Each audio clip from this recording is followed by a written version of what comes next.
দেশি মাছ কার না পছন্দের, আর সেটা যদি হয় নিজেদের পুকুরের মাছ। এর ভিতরে আমার সব থেকে পছন্দের মাছ হলো কই মাছ। দেশি মাছের মধ্যে আপনার সব থেকে পছন্দের মাছ কোনটি, কমেন্টে জানাবেন। ধন্যবাদ।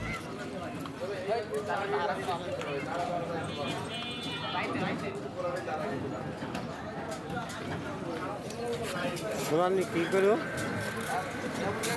হ্যাঁ দুলাল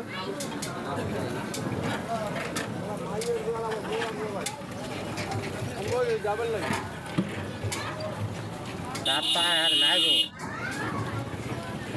না বুঝে দেবো না আনকা সময় গেছে